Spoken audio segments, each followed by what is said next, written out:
generations. And now, the power of two restores the one. We got a bidet.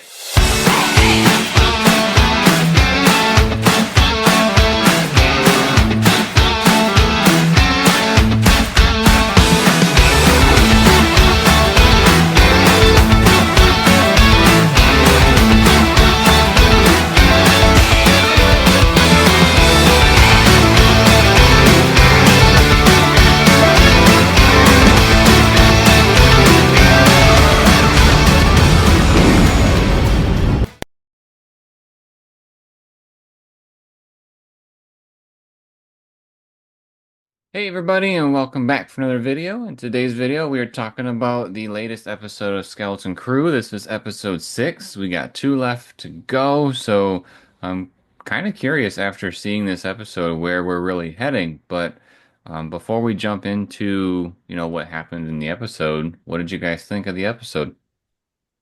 I know, Austin, you had some good thoughts that we talked about off camera.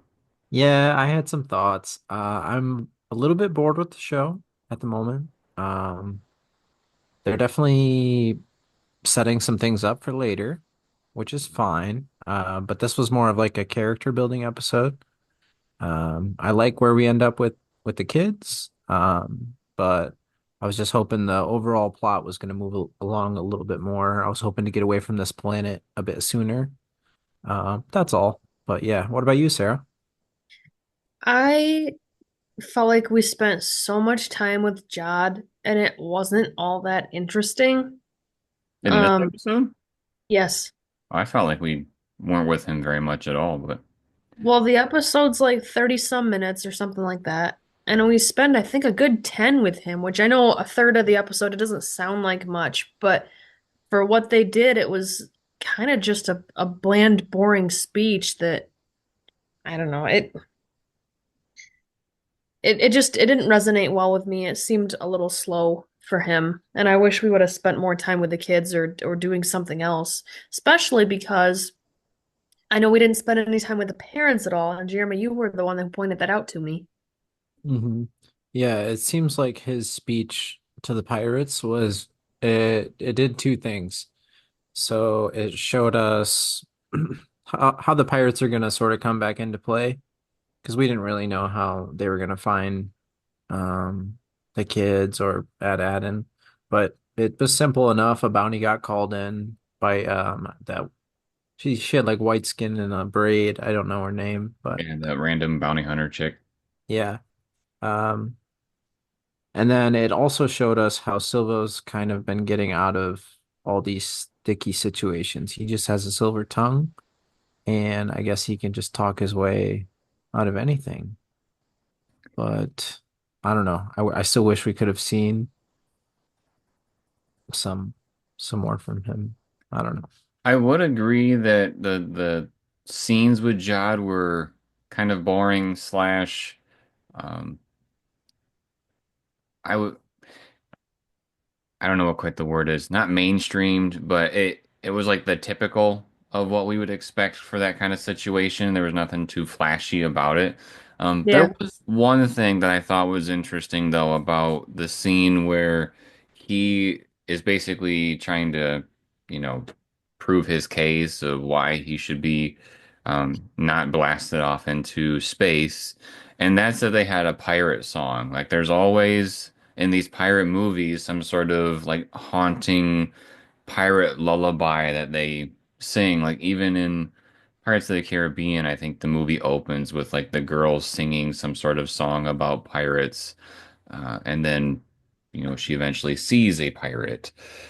So I thought that was kind of cool in a way. I mean, it was definitely better than the Acolyte song that they had, The Power of Many. But if there's one thing to take away from those scenes, I thought that was at least interesting.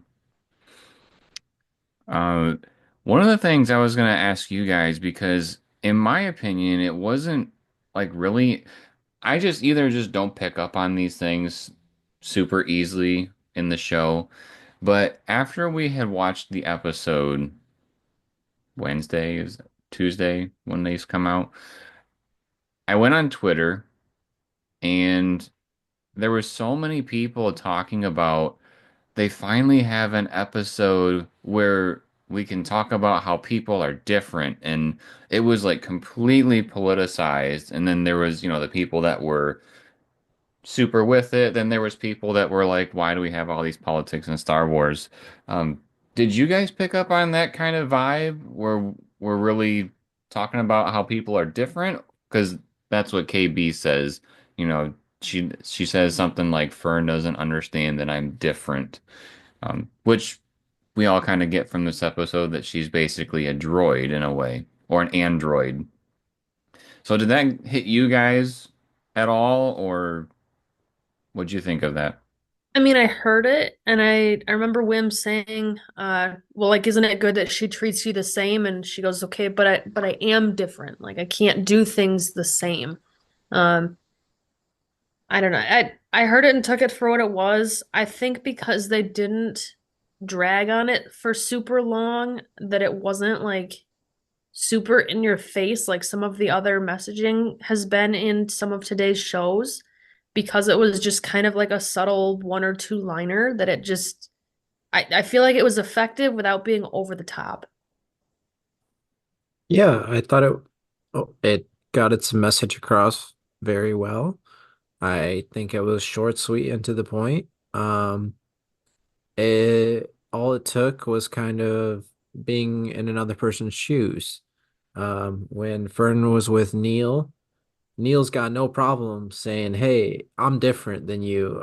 I can't do the same things as you, Fern. Like, we got to figure something out for this ladder." He's got no problem with that. And that kind of opens her eyes when she has time to process, after her and KB have a little squabble, which kind of causes the group to split into twos. Um, and then Wim also has a nice moment where he's able to do something very brave for KB, do a little like operation. I wouldn't be able to do that. Um, yeah, it's a nice moment for both sides of the group, I think. Yeah. I thought it was a nice subtle way to do it too. I do also think, however, that I wouldn't have viewed it as political as the internet did, but um, yeah, I thought that was pretty interesting, and I didn't pick up on the Neil and Fern side of things, so that's cool. Um, Yeah, the one other thing that I had on here that I wanted to make sure to point out was that we have a we have kind of a ship change in a way. The ship basically evolves in this episode. Um, Makes me wonder if the Lego set can do that or not. I don't think so because I feel like that would have been spoilers all over the place if it could, but I don't know. I have not put it together. You probably build it in two stages. Or stage one is just like the frame, like the smaller ship. Not And then just put you add like a more sheet Legos. over it. So I mean, we know that they lose the hull, like the outside shell, but it makes me wonder what else they lost, because it wasn't just like some thin layer. That there had to have been like entire rooms that got left behind, right? I'm really not Huh? too sure. I'd I'm have to go sure. back and look at the ship when we see it in space, kind of parked, like probably at the spaceport. I think that's maybe when we get the best shot. I don't know. I'm sure we get a few shots of the ship, but yeah, I'd have to go back and look. It's uh, a little smaller, a little more sleek, not armored right now is the key thing to keep in mind. So if they start taking fire, who Do you knows? think, do you think that they'll be recognizable though, because the ship looks different? That's a good point. Maybe, maybe not. Oh, another thing, I don't know if you want to jump right to it. Um, I mean, basically the only other crazy thing to happen is that Fern and Neil like do some Mission Impossible stuff and jump onto a moving little, I guess they have four ships that are carrying the onyx cinder to be disintegrated in a trash pile. And while they're carrying the ship, Fern and Neil somehow, yeah, make the jump onto it. A It's moment of some, bravery. yeah, it's some movie stuff, but we'll let it slide. Somehow they don't die. Hmm. Somehow they meet up with the other kids and are able to all get in the ship, kind of as it's being crushed. Maybe we should back it up to the beginning. Yeah. Like the crab part or how All far? the way back to, I think we should talk about Jod for a minute just to get that out of the way because the bulk of the episodes with the kids. So maybe talk about Jod for a minute and then go back to the kids right when they split up. Well, I also want to put in here because I think Austin, you had said that the episode was kind of like a boring point for you. Um, I would agree with that, and it's only because of the part of the story that we're at for me. So like when I go and I watch family movies, there's always going to be that moment where someone gets mad at somebody or the group splits up, they all cry about it, and then we have to waste 20 minutes to come back together. That's Yep. the part of the movie I hate the most because I know it's going to happen and I know it's going to drag. And so Yep. that was kind of where I was at with this episode. We could see right away that there's going to be this splitting. People are upset. It's like, for me, this episode is literally like 26, 28 minutes when you cut out all the credits. So I knew what I was in for with this. But I think on the other side of it, I think they were trying to put in an episode where the kids could show their acting chops a little bit because they were very in each other's faces, being upset. There were sad moments like between uh, Wim and KB, and then there was very exciting moments between Neil and Fern. And so um, I think they tried to elevate it a little bit with some of the things that they could, with this part of the story arc. But I'm very much with you on this was the boring part of the show, even though we did get a couple of good things here and there. But so going along those lines, yeah, this is an episode where the group splits. Not only do we split the kids from Jod, but we also split the kids themselves. So Jod thinks he's going to get away, but when he comes out of basically a sewer tunnel, he walks right into Steve Urkel and gets captured and is taken to Brutus, which the second time I watched this, it did answer a question for me. I had wondered what the heck happened to the lightsaber because, he basically ignited it at the end of episode 5, and then this episode he absolutely had nothing to do with it. And I saw there was a guard that randomly took it.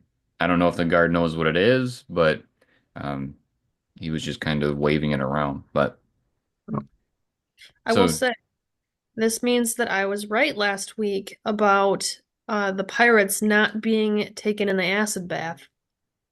yeah, that's true. As soon as I saw that, I thought, oh God, I gotta say to my wife, you were right. Yeah, I mean, it had to be some pirates though, right? Like at least, Because basically all of them survived.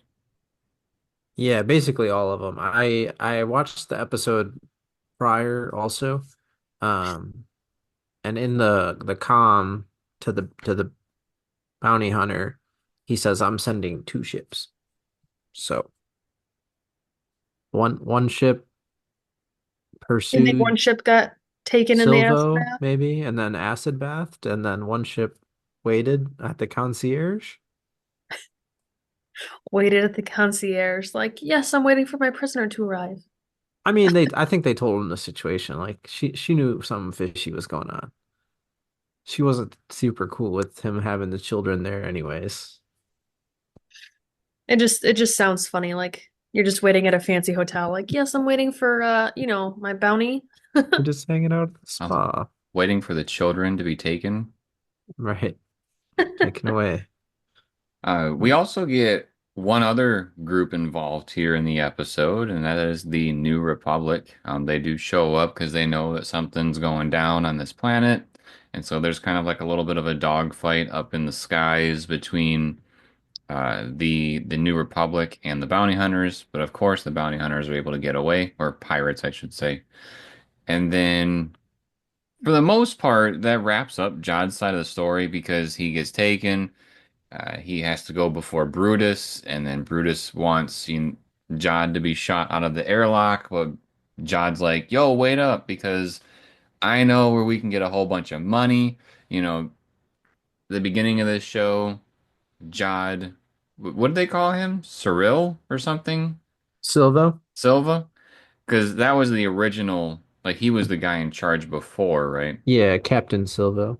So it's kind of like his second chance in a way, because the first one that we saw, he botched it. But, if we go here and he has all this money is available, maybe he can be forgiven. I don't know if they would make him captain again necessarily, but at least forgiven. So Are that's you kind of our, are you saying that Jod is Silvo? they Yeah, called him that in this episode. I did not catch that. Oh, yeah, when he was basically pleading his case, they were referring to him as Silvo. Um, He's but got yeah, so many names. yep. so that's basically what he gets. Uh, if they get to at Atten and there's not what he says, then they basically say, well, then you'll be shot out of an airlock. And so we kind of end it there with him. So the rest of the episode is basically with the kids. So we I talked just about I just liked that when he threatened to shoot him out of the airlock, he actually like was forcing his face to be up against the glass and watching stuff go out the airlock. Like just the fact of seeing that and not just saying it, I thought that was a nice touch. they're giving Brutus a reason to not mess with him, basically, and I really like that. It's not, you know, cartoon character bad guy where he just says bad things. I'm gonna Yeah. take your candy.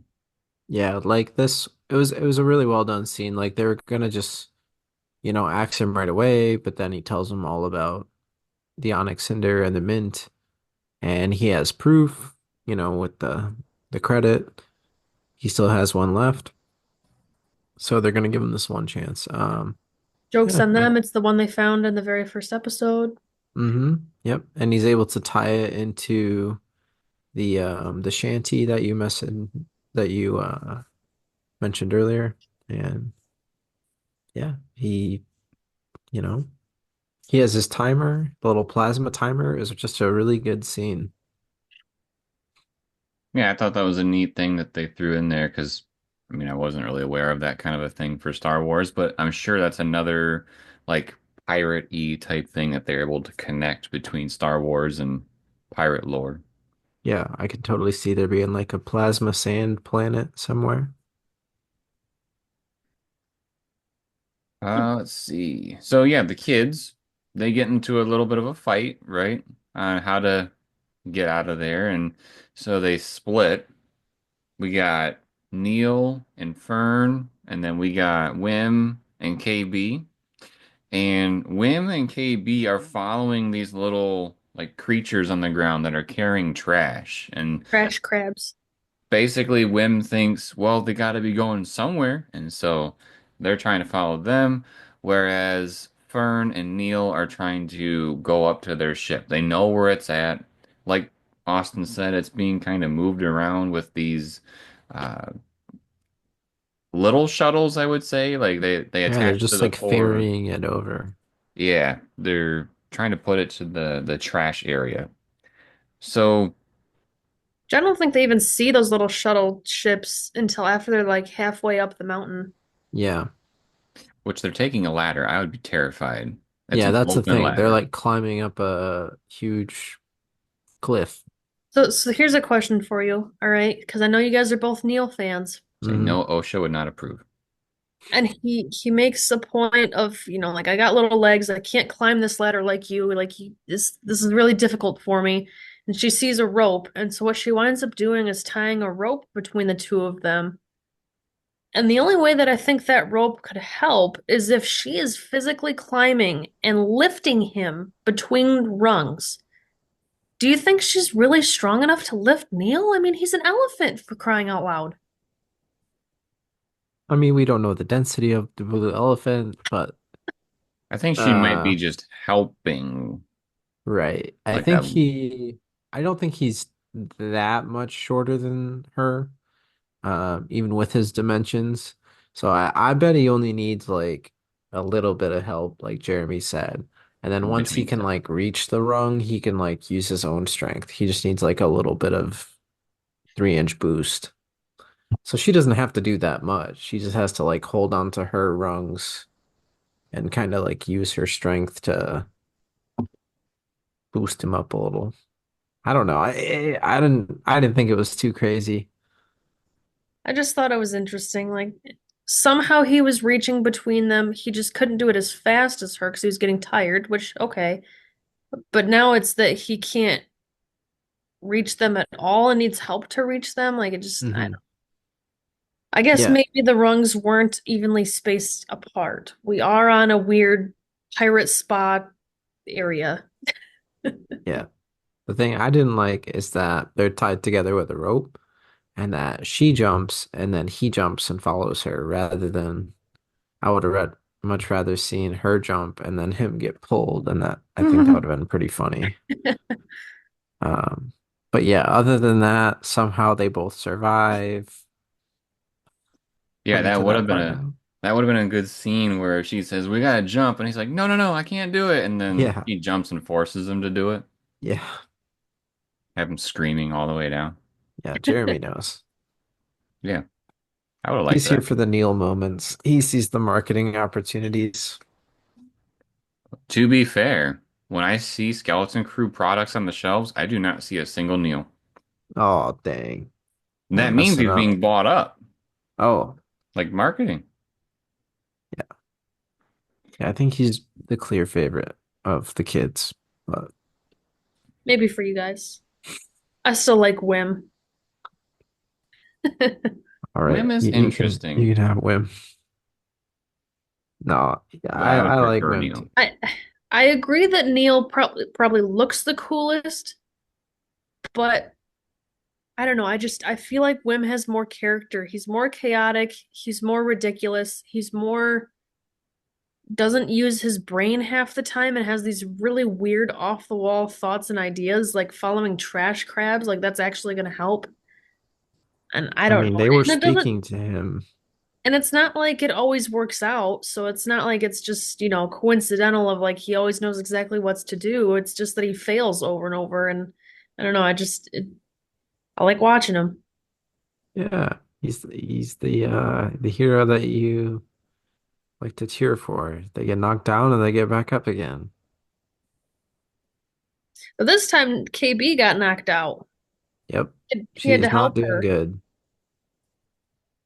So I think this was the first time he was realizing just how much of a maybe he understood, but I guess us as an audience are finally understanding just how much of like a droid or android that KB actually is because she pulls her hair up and she's got this I think she called it an ox that she needed him to replace and I mean essentially they collect scrap metal and melt it down and use the sand and the planet to make a mold so that he can replace this thing in the back of her head.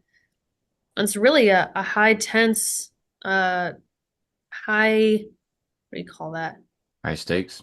Yes, thank you. High stakes moment because he sees her basically pass out and thinks that she's gone. And then she just powers right back up. And now she said a line. I had to turn on.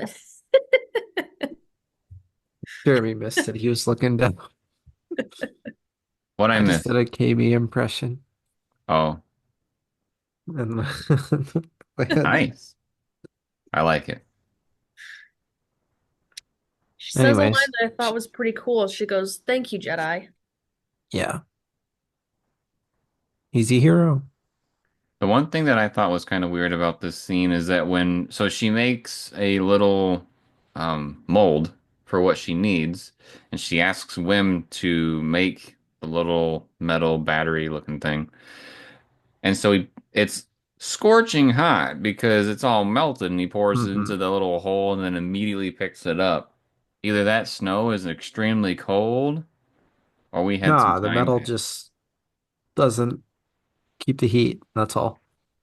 Okay, gotcha. Don't think about it too much.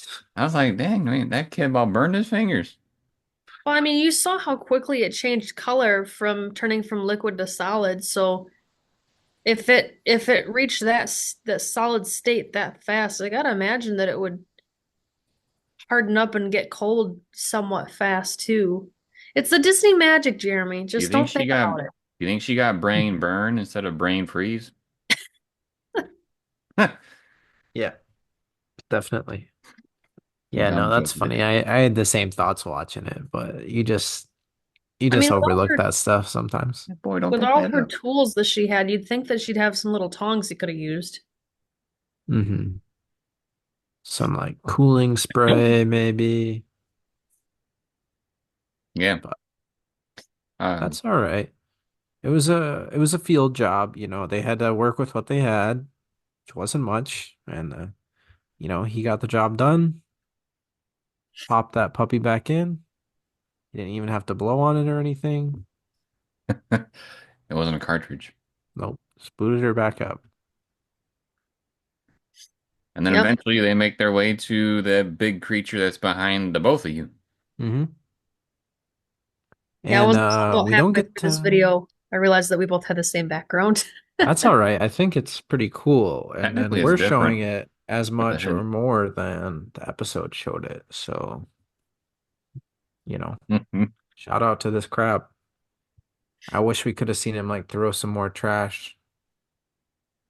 Or like eat one of the little crabs or something. Yeah, just do some cool crab stuff. Do some pinching, you Do a know. little walk. I was like, oh, he was just used as like a point of reference. Like, oh, there's the crab. Let's fly away from him now. I did see some behind the scenes stuff on this crap because when I was watching it move, I was thinking like, this sure looks like stop motion to me as opposed to CGI, and sure enough, it was. Hmm. Um, so they were talking about how, this thing has so many legs, so it's not just one little adjustment, it's like an adjustment for every leg, and then the next shot, and then just next shot. Right. Took a long time to film that. Yeah. It's pretty How Uh, cool. big of a I model almost do you wish they think would it have done was? like a little bit of both, like had a CGI model of it at one point to like maybe have it do a little bit more. I don't know, but it did look very good. Yeah. So right about when we see this thing is when Fern and Neil are on that little shuttle that's taking their ship away, and they do the rescue mission that Austin was referring to earlier. Mhm. Which is what brings us back together with our group.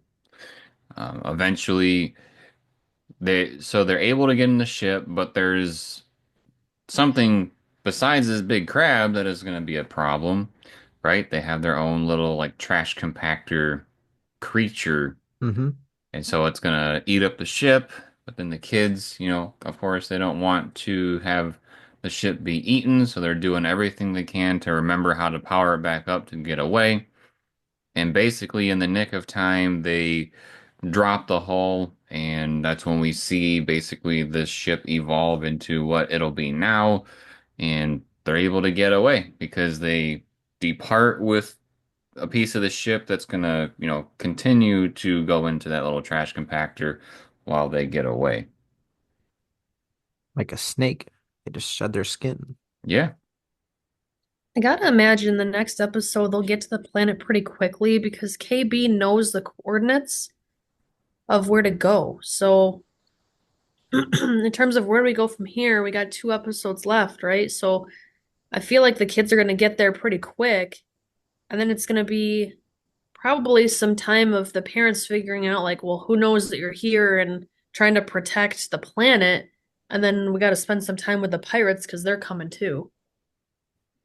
Yeah, maybe things go bad. Maybe this is like our Empire Strikes Back type moment where like our heroes lose a little bit and have to, I don't know.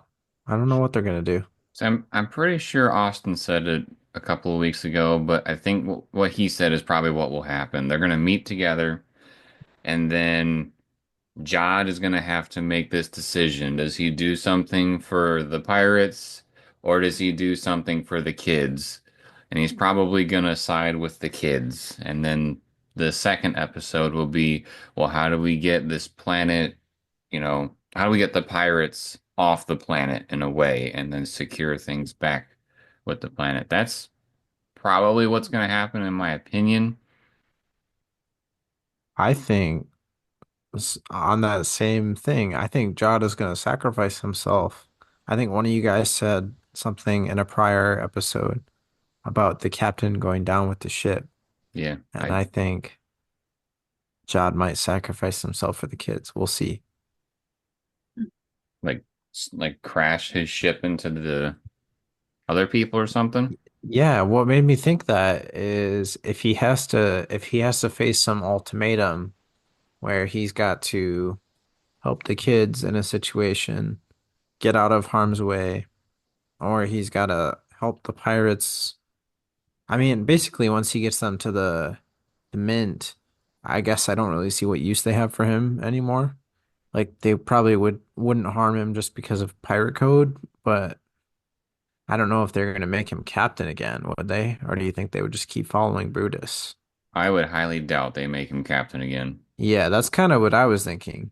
So he's basically cut loose from them once he's on the planet. But if he helps the kids and gets in the way, then he's a problem again.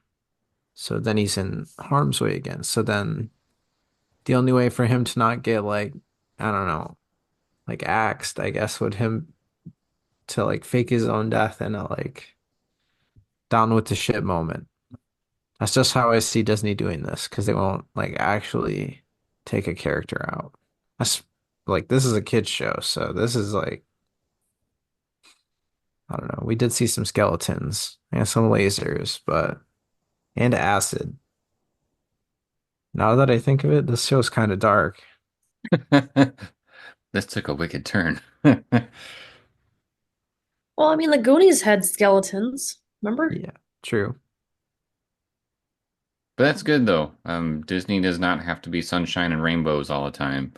Uh, Star Wars is not that at all times. And with it being a pirate show, they kind of have to have that. Yeah, I want to see more of this Criffing galaxy. I'm curious to see how the dynamic is going to play with the civilization that's on at Aten. Like, is the supervisor going to step in and are we going to actually see who this person or thing is? Um, are Will it the be droids going Silvo? to get involved? What? Oh, never mind. I was just trying to say, will it be Silvo? And I totally uh caught myself in saying something stupid. It's not Silvo because Jod's Silvo. Could be another pirate though. Yeah. I mean, I like that idea. I think it's a pirate. I Pirate think what I was captain. trying to say is, do you think it's the original Black Onyx or Onyx Cinder captain? I think that's what I Renaud, was right? trying to say. Yeah, Renaud. Yeah, I could see that. Well, yeah, he could be like an independent pirate and basically be running this himself, cashing in on a bunch of Oh, money, and yeah, then that's what it is. I figured it out. The parents haven't been brought back into play yet. So the parents are going to go see the supervisor, and whatever happens there, I don't know. But while the parents are there, the pirates are going to show up. So the parents are going to be in danger. So the kids are going to have to save the parents in the final episode. that could be a thing for sure, I just especially figured with it it being a out. kid's show. I'm a TV show writer. I could do this.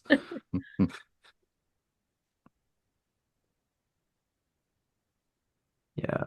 Let's see here. Did we answer your question, Sarah? I don't even remember You- asking one. No, you said earlier, or maybe off camera, that you had a question for us. Oh, yes. It was about the feasibility of Neil and the rope with Fern. Oh, gotcha. And then Jeremy had one about the physics of the wires.